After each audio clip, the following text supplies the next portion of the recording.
Hello, me voici de retour, Marielle, coach transformationnel holistique, avec les résultats de ton test pour découvrir tes animaux symboliques dominants. Si jamais il y a des petits murmures derrière, c'est mon chien, c'est Rafi, qui aime bien s'allonger et faire son dodo dans mon bureau.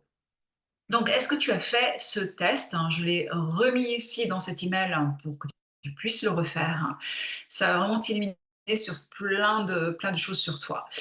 Alors, est-ce que tu as compté donc tes réponses A, B, C et D? Ça va te montrer quel animal symbolique tu es, quel animal ressort le plus en toi. Donc, quand on parle animal, c'est un mécanisme qui s'est mis en place en toi. Si tu as un ou 2 animaux ou même 3 qui sont quasi ex aequo, eh bien, compte-les comme dominants, chacun d'eux.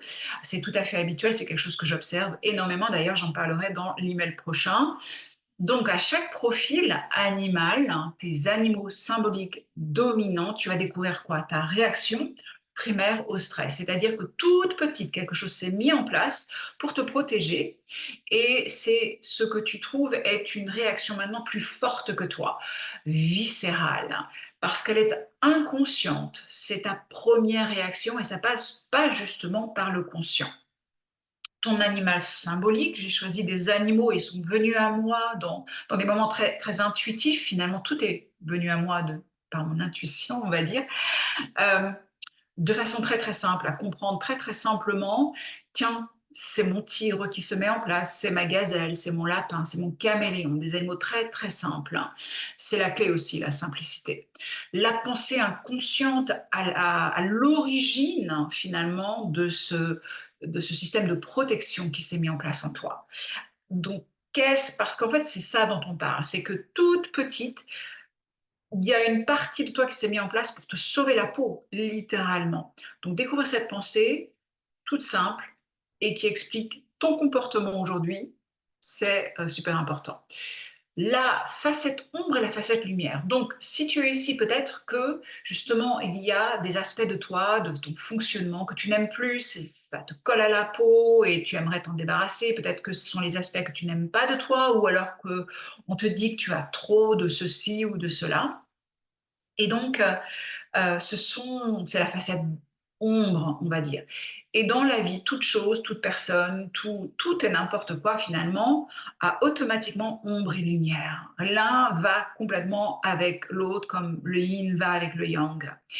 Et donc cette facette lumière, en fait, ce que j'ai découvert, c'est que c'était vraiment une manière d'ouvrir et d'exploiter une facette lumière. C'était la clé de découvrir ce qui nous constituait de façon très euh, nature profonde, notre nature profonde, ce qui était facile pour nous, nos qualités qu'on connaît en soi ou pour lesquelles on est naturellement reconnu. Donc tout ça, ça va vraiment jouer sur quelle est ta nature profonde, que tu puisses vraiment euh, suivre ton chemin, toi, sans avoir à être le copier-coller de qui que ce soit.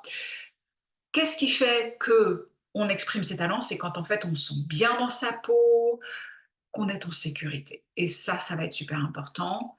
Euh, Parce que dès on bascule dans le stress, que ce soit un stress vu, reconnu, visible ou perçu par une partie de nous, et ça c'est important de le voir parce que ça se met en place inconsciemment, eh bien c'est là, pouf, on sort de notre flow et en fait on revient peut-être plus dans la facette de l'ombre. Ok, donc on va passer en revue chaque animal. Si tu as compté plus de A, tu as donc ce mécanisme du tigre qui vient en toi. Donc sa première réaction au stress, à la peur, c'est le combat. C'est le combat. On est clair aussi qu'on a tous toutes ces capacités en soi, mais que souvent, un, deux ou trois sont devenus vraiment dominants. D'accord.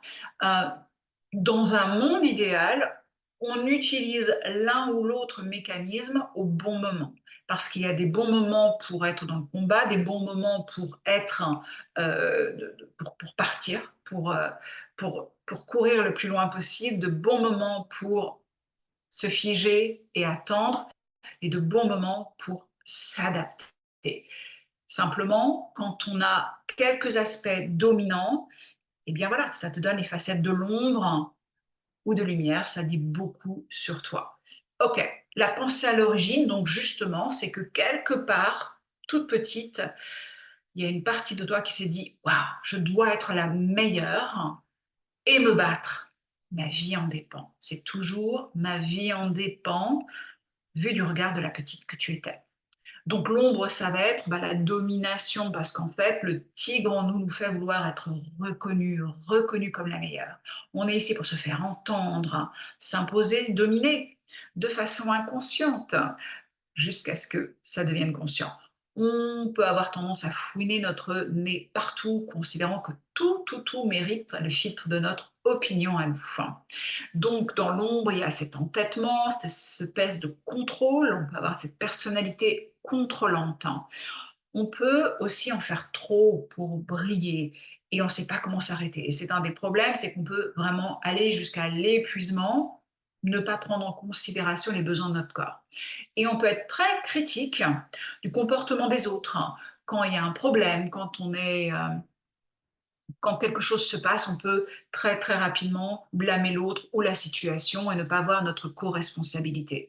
Mais la lumière du tigre, elle est exceptionnelle dans son énergie, dans sa détermination, dans son lead naturel. Et donc, en fait, quand on dompte notre animal, je le vois avec mes clientes qui ont pas mal de tigres en elles, hein, elles peuvent changer la face du monde. Et donc, c'est comment on canalise justement cette lumière, cette énergie, cette détermination, ce lead naturel sans s'épuiser, sans peut-être fouiner notre nez partout. Voilà, ça c'est une autre conversation. Pour les B, si tu as compté beaucoup de B dans tes réponses, eh bien, ton animal symbolique, c'est la gazelle. La gazelle qui ne donne qu'une envie, c'est de fuir, c'est de partir, c'est de lâcher le morceau, nous désengager ou pas s'engager du tout et procrastiner. Donc, c'est vraiment la fuite et la pensée à l'origine de ça, c'était bah, je dois m'échapper, ma vie en dépend. Elle nous fait interpréter aussi que, on est une gêne dans la vie de l'autre, hein. Pourquoi je m'échappe? Je m'échappe parce que quelque part, je suis une gêne. Je suis moins bien qu'eux, je dois me faire la plus petite possible, je mets pas la lumière sur moi et on peut facilement, finalement, être dans cette situation où, hem, on vit par exemple, la blessure de l'abandon. Au début de notre recherche sur ça, on peut se dire: «Voilà, moi, je me suis fait abandonner, c'est pour ça que je vis, cette blessure toujours et qu'on m'abandonne». Jusqu'à ce que le travail personnel nous fasse réaliser qu'en fait, l'abandon, eh bien, je le fais moi-même. Je le fais moi-même envers toutes et ça peut être, des personnes, tu vois? Être la première à partir d'une relation quand elle ne te va plus et ça, moi, je l'ai vu pour moi. Ça peut être une tâche aussi que tu abandonnes. Tu vas pas au bout des choses. Tu as cette tendance à ne pas aller au bout des choses. Bien sûr, quelque chose qu'on s'expliquera de façon très rationnelle, mais c'est un thème dans ta vie, cet abandon. Hem, on peut agir même de manière à être abandonné par l'autre. Tout est inconscient, donc c'est une sorte de pré-rejet. Hem, on peut aussi au quotidien être celle qui s'évade par la rêvasserie, par donc voilà, cet état rêveur, un petit peu dans la lune, un petit peu, que des fois, on nous appellera un peu perché. On s'évade avec tout ça. Mais en fait, dans la lumière de tout ça, donc finalement au niveau de l'ombre, c'est un manque de discipline, peut-être d'ancrage et ça peut ressembler aussi de la froideur parce qu'on s'évade, on part, hein. On peut nous critiquer pour la froideur, hein, ou la manque de présence. Mais la lumière de tout ça, c'est qu'en fait, on a cette capacité à s'évader par l'imaginaire, à amener l'autre dans l'imaginaire et avoir une créativité fantastique. Donc, pareil, comment on dompte notre animal pour canaliser cette créativité. Ok, plus de C, eh bien, c'est le lapin. Le lapin, ta réaction au stress, c'est la sidération, c'est le figement. Heu, on ne doit pas me remarquer, ma vie en dépend. C'est la première pensée. qui a déclenché ça. Et le lapin en nous va nous faire douter de nous, vouloir prendre le temps pour peser le pour et le contre de toute situation. On cherche à faire le moins de vagues possible parce qu'on est dans cette prostration. Heu, on cherche, alors on va peut-être avoir, plus facilement se mettre dans un moule, même si aussi, pas mal de caméléons dans ça, se rendre le plus invisible possible, je me prostre, ne pas attirer l'attention sur soi et donc le regard de l'autre, va peser beaucoup dans notre quotidien, dans notre façon de conduire, peut-être même jusqu'à une sorte de paranoïa, de voir un petit peu le danger partout et pour pas perdre face, on va prendre de la distance et nous aussi. Donc voilà, on va avoir cette tendance à, être distante, être froide peut-être. On va être très, très cérébral, on va souvent peut-être tomber dans une sorte d'impasse de la paralysie à tout trop rechercher les colonnes plus, les colonnes moins. Tu me diras si ça te parle, si tu as un fort lapin en toi. Mais la lumière, on va être reconnu pour notre patience infinie, notre attention aux détails et notre capacité à transmettre dans la patience, dans l'amour, et cetera, tu vois? Donc il y a vraiment tout ça et comment on canalise ça, c'est le but du jeu pour dire oui à ta nature profonde. Voilà, être vraiment toi. OK, finalement, on a les dés. Les dés, eh bien, c'est l'animal symbolique du caméléon, de la suradaptation, pour lequel on a, dès tout petit, on s'est dit: «Je dois répondre aux attentes des autres, pour, sauver ma vie. Ma vie en dépend». Quand j'ai vu maman, me complémenter parce que, je m'occupais de ma petite sœur, par exemple, «Ah oui, OK, c'est là que je suis aimée, que je me sens bien en sécurité» et donc tout d'un coup, le poids de l'autre devient vraiment très, très important. Hem, Ça peut nous rendre prêtes à nous soudoyer, à abandonner notre vision à nous pour amadouer l'autre, les bourreaux de notre vie, que ce soit, nos supérieurs au travail, nos collaborateurs, quel que soit le bourreau, mettre, l'autre de notre côté, afin de nous sentir en sécurité. Donc on peut avoir cette maladie de plaire dans notre ombre et la peur du jugement d'autrui. Et heu, on va se mettre en sorte d'hypervigilance constante, sans s'en rendre compte peut-être, parce qu'on est toujours en train de lire l'autre et la situation pour se la mettre de notre côté.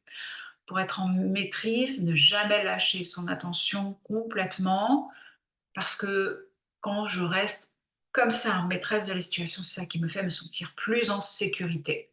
Donc, se sentir apprécié par toute personne, c'est ça que l'on recherche pour notre sécurité.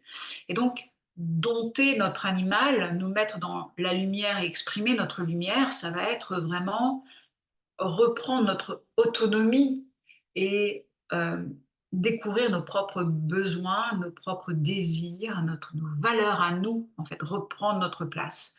Pour aussi mettre en place, bien forcément, la lumière, c'est notre empathie, c'est un atout à partir du moment où on ne se victimise pas par rapport à l'autre, hein. Notre capacité d'écoute, on fait de très, très bons diplomates, parce qu'on ressent l'autre ou alors, quelqu'un qui est dans le marketing, qui connaît le besoin de l'autre, hein. Voilà, canaliser tout ça. Hem Et vraiment, oui, c'est ça. En fait, on a tellement une grosse partie du travail et si tu es ici, probablement que tu as pas mal de caméléons en toi. Beaucoup de mes clientes vont avoir peut-être un tigre, qui va être freiné de temps en temps par un caméléon ou en tout cas qui va être ajouté par un caméléon qui peut avoir différents aspects qu'on a besoin de remettre, en valeur, recanaliser et donc si tu as probablement des caméléons. Hem On peut avoir tellement appris à accommoder ou à nous accommoder aux autres, à leurs envies, leurs besoins, à les lire avant nos propres besoins, que finalement on peut être le type de personne qui dit: «Ben, ah oui, écoute, qu'est-ce que tu veux faire? Ben, comme tu veux, comme tu veux». On donne notre pouvoir à l'autre très facilement. Donc c'est quelque chose à reprendre en main. C'est vraiment le chemin de l'individuation, reprendre notre place à nous, s'autoriser à exister dans notre intégrité à nous, avec nos besoins, nos valeurs, notre génie, heu, garder notre pouvoir. OK, donc vois quelle particularité résonne le plus en toi. J'ai hâte, partage, tu peux faire ça par retour d'email, hein. Je serais ravie de te lire et dans mon prochain message, on va parler justement de, bah, quand nos animaux sont en coloc, qu'est-ce que ça donne? Et ça peut donner suite à une sorte de petit bordel psychique, comme j'aime l'appeler. Je te dis à très vite et voilà, à bientôt. Ciao.